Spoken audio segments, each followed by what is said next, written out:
안녕하세요. 저는 대구 한의대학교 IoT 소프트웨어 전공 이성원입니다. 저는 우리 전공에서는 이런 것들을 배운다라는 것을 소개하는 영상을 만들고 있습니다. 이번이 마지막 영상이 될 것 같은데 저번 영상에서 유저가 피해야 되는 흰색 공을 랜덤한 위치에 생성해 보았습니다. 이번 영상에서는 이 흰 공들이 랜덤한 속도로 랜덤한 방향으로 움직이면서 동시에 벽에 부딪히면 튕겨져 나오도록 만들고, 그리고 흰 공에 부딪히면은 빨간 공이 흰 공에 부딪히면 게임 오버가 되는 기능을 만들어 보도록 하겠습니다. 우선 저번 시간에 랜덤한 위치에 공을 나오게 하는 부분을 이미 만들었었죠. random.landrange라는 요 내용을 사용해서 만들었습니다. 그래서 요걸 그대로 응용해서 이제 속도가 랜덤하게 결정되도록 해보겠습니다. 요 코드를 그대로 복사해서 X쪽으로 이동하는 속도에 해당하는 지금 10으로 해놓은 여기에다가 덮어 써줍니다. 그러면 40에서 600 사이의 숫자가 X축의 속도로 들어갈 텐데 이대로면 속도가 너무 빠릅니다. 제가 미리 만들어 보니까 1에서 5 정도로 설정하는 게 적당했습니다. 여러분들이 게임을 조금 더 다이내믹하게 만들고 싶으면 이 숫자를 조금 늘리면 흰색 공의 속도가 빨라집니다. Y 속도에도 마찬가지로 이 내용을 복사해 넣어 주겠습니다. 자, 그러면 우리가 만들어 놨던 이 X 스피드와 Y 스피드에 따라서 이 X축의 위치, Y축의 위치 값이 계속 바뀌도록 만들어야 됩니다. 그 내용은 우리가 여기서 만들어주면 됩니다. 요 반복문이 바로 i번째 공을 i의 x 위치, y 위치에 그리는 코드가 바로 지금 제가 드래그 친 이 코드였습니다. 그래서 요 코드 직전에 이제 이 i번째 공의 x 좌표와 y 좌표를 바꾸는 행동을 해주면 됩니다. 우리가 설정한 저 속도에 따라서 말이죠. 그래서 다음과 같은 코드를 추가하겠습니다.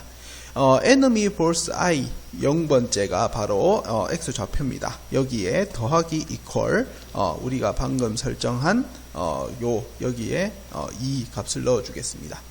지금 우리가 여기 위에서 x 스피드를 두 번째, 여러분들 보기엔 세 번째지만 배열은 0부터 시작하기 때문에 0, 1, 2입니다. 그래서 2번째에 속도가 있는 거죠. 그래서 x축의 속도만큼 yx축의 위치 값을 더해주는 겁니다.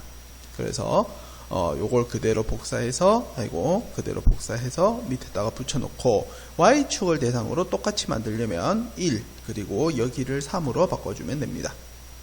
그러면 일단 이 상태로 프로그램을 한번 시작해 보겠습니다.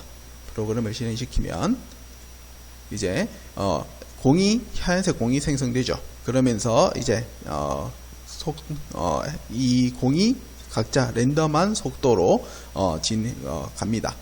우리가 항상 이 공의 그 x 속도와 y 속도를 양으로 설정했기 때문에 1과 5 사이에 양으로 설정했기 때문에 항상 오른쪽 아래로 진행됩니다. 그런데 지금 그것보다는 벽에 부딪혀서 그냥 지나가 버리죠. 그래서 벽에 부딪히면 튕겨져 나오게 만들어주는 기능을 한번 만들어 보도록 하겠습니다. 요건 닫아주고 커널을 리스타트를 해주겠습니다. 자, 그러면 이제 벽에 부딪혀서 튕겨져 나오게 만들려면 어떻게 만들면 되느냐 하면 x 속도에 따라서 x의 위치 값이 업데이트가 됐는데 위치 값이 업데이트가 되고 보니까 이게 640보다 큰 상황이다. 우리 화면 크기가 640이기 때문에 가로가 640이기 때문에 x의 위치가 640보다 커졌다라는 얘기가 바로 벽에 부딪혔다라는 이야기입니다. 그러면 그때 이 우리가 지금 설정해 놓은 x 속도가 증가하는 방향으로 갔으니까 640에 부딪혔겠죠. 그러면 그 다음부터는 감소하게 만들어주면, 즉 원래는 플러스의 이동 속도 값을 가지고 있다가 이걸 마이너스 값이 되도록 만들어 버리는 것만으로도 벽에 튕기는 효과를 굉장히 쉽게 만들어 줄 수가 있습니다. 그래서 이렇게 한번 구현해 보도록 하겠습니다. 이 밑에다가 만약에 if 조건문을 사용하겠습니다. 업데이트를 하고 나서 이 x축의 위치 값을 살펴보니까 이 위치 값이 640보다 컸다. 그렇다면 우리가 이 속도 값을 이 속도 값을 이걸 뒤집어주면, 부호를 뒤집어주면 됩니다. 부호를 뒤집어주려면 간단하게 곱하기 -1로도 해결할 수가 있습니다. 그러면 오른쪽 벽에 부딪히면은 그때부터는 왼쪽으로 공이 진행돼서 벽에 튕기는 효과처럼 보이게 됩니다. 물론 왼쪽으로 튕길 수도 있겠죠. 그래서 요걸 그대로 복사해서 붙여 넣은 다음에 이번에는 반대 방향으로도 꼭 반대 방향으로도 체크를 해줘야 됩니다. 이때는 어차피 음수였기 때문에 코드는 똑같습니다. 음수였을 때 마이너스 1을 곱해주면 자동으로 양수가 될 거기 때문에 여기 조건문만 만들어주면 됩니다. 그러면 요 코드 4줄을 그대로 다시 복사한 다음에 붙여 넣어서 이제 Y축 방향으로 한번 생각을 해보도록 하겠습니다. Y축의 좌표는 1번에 적혀 있죠. 그리고 우리 이 Y축에 해당하는 화면 사이즈는 480입니다. 그래서 요거를 480으로 바꿔주면 됩니다. 속도 값은 2번이 아니라 3번에 저장되어 있기 때문에 여기를 3번으로 바꿔주면 됩니다. 여긴 다시 1, 여긴 3 이렇게 바꿔주기만 하는 것으로도 튕기는 효과를 굉장히 간단하게 만들어줄 수가 있는 거죠. 다시 한번 실행시켜 보겠습니다. 자, 그러면 이제 공이 벽에 부딪혀서 튕겨 나가는 것처럼 보이죠. 이렇게 굉장히 간단하게 벽에 튕기는 현상을 구현할 수 있습니다. 자, 그럼 이제 마지막으로 빨간 공과 흰 공이 부딪혔을 때 게임 오버가 되는 기능을 한번 만들어 보겠습니다. 설명을 위해서 잠시 화면의 스크린샷을 만들도록 하겠습니다. 이렇게 화면의 스크린샷을 가지고 요걸 가지고 설명을 해 볼게요. 지금 여기 있는 흰 공과 여기 있는 빨간 공 두 가지를 기준으로 설명을 해 보도록 하겠습니다. 잠시 수학적인 상식 하나, 피타고라스의 정리라는 것을 가지고 오겠습니다. 지금 우리가 필요한 것은 이 흰색 공과 빨간색 공 사이에 이 거리 정보가 얼마나 되느냐입니다. 이 거리가 두 원의 반지름의 합보다 크면은 이 공이 충분히 떨어져 있는 것이고, 이 둘 사이의 거리가 반지름보다 작으면 두 공이 부딪히고 있는 상황이라는 거죠. 그래서 부딪히고 있는 조건을 확인해 주기 위해선 이 둘 사이의 거리를 알아야 됩니다. 그런데 이 둘 사이의 거리를 구하기 위해서 우리가 이런 가상의 직각삼각형을 만들 수 있다는 거죠. 이게 바로 피타고라스의 원리입니다. 그래서 두 선 사이 이 직선의 제곱은 이 직각삼각형의 높이의 제곱과 밑변의 제곱의 합과 같다. 그래서 요걸 제가 Z라 하고 요걸 X, 요걸 Y라고 했을 때 Z의 제곱은 X의 제곱 더하기 Y의 제곱과 같다라는 것이 피타고라스의 정리였습니다. 그래서 요걸 응용해서 두 공 사이의 거리를 계산해 보겠습니다. 예, 그러면 이 일단 X의 거리의 제곱 X 스퀘어와 Y축 사이의 거리의 제곱 Y 스퀘어를 각각 한번 만들어 보도록 하겠습니다. 밑에 X 스퀘어 제곱이란 뜻이죠. X 스퀘어는 우리가 지금 조작하고 있는 빨간 공의 X좌표는 마이볼 X에 있습니다. 요거와 그리고 지금 I번째 흰 공의 X좌표는 이 녀석이죠.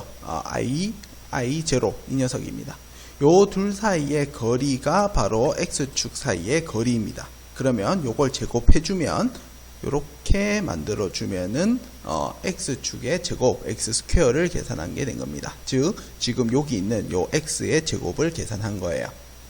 그러면 요 코드를 그대로 복사해서 Y 스퀘어도 만들어 보겠습니다. Y 스퀘어는 마이볼 Y와 그리고 Y 좌표는 1번에 저장되어 있죠. 마이볼 Y 1 이렇게 만들어주면 Y 스퀘어와 X 스퀘어를 계산하게 됩니다. 그래서 X 스퀘어와 Y 스퀘어를 더한 다음에 루트를 씌워줘서 거리를 계산할 수 있는데 우리 입장에서 굳이 루트를 사용할 필요는 없습니다. 다른 방법도 여러 가지가 있죠. 우리는 지금 단순하게 거리가 부딪혔는지 않았느냐를 비교하면 되지 굳이 정확한 거리 값을 알 필요가 없는 겁니다. 그래서 지금 우리가 그리고 있는 이 흰 공은 반지름이 10이에요. 반지름이 10입니다. 그러면 반지름 더하기 반지름 해서 두 사이의 거리가 20보다 같거나 작으냐를 비교해 보면 됩니다. 그래서 굳이 루트를 씌우지 않고 조건문 if x 스퀘어와 y 스퀘어를 더한 값이 기준이 되는 20 곱하기 곱하기 20보다 작은지를 비교해 보면 되는 거죠. 그래서 굳이 루트를 사용하지 않고서도 우리가 원하는 기능을 만들어 줄 수가 있는 것입니다. 만약에 둘 사이에 값이 20 곱하기 20보다 더 작다면 요건 충돌한 거다. 그러면 프린트 문을 사용해서 게임 오버를 출력해주고,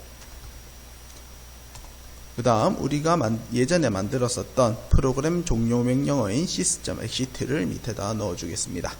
그리고 한번 실행을 시켜보도록 하죠. 그러면 이제는 제가 진지하게 플레이를 조금 해보겠습니다. 공을 이렇게 피하다가 공이 이렇게 빡 부딪히면은 이제 여기 게임 오버라는 명령어가 출력되고 이제 게임이 스톱됩니다. 그래서 우리가 만든 이런 공 피하기 게임을 적절하게 완성을 했습니다. 요걸 부딪히는 게 제가 미리 만들어 보니까 이렇게 조금 약간 스치는 정도만으로도 게임 오버가 되는 게 약간 불합리할 수도 있습니다. 그래서 그럴 경우에 여러분들이 피격 판정에 대해서 조금 여유분을 줘서 여기를 20 대신에 17 곱하기 17 정도로 만들었었던 게 적당했었고, 제가 여러분들한테 완성본으로 보여드렸을 때는 17 곱하기 17을 실제로 사용했습니다. 그런데 지금은 설명을 위해서 제가 20 곱하기 20으로 만들었어요. 여러분들이 보고 피격 판정을 조금 여유있게 주고 싶으면 이 숫자를 조금 낮춰주는 걸로 다양하게 프로그램을 만들어 볼 수가 있습니다. 그래서 이렇게 공 피하기 게임을 완성해 봤습니다. 그럼 다음에 만나요.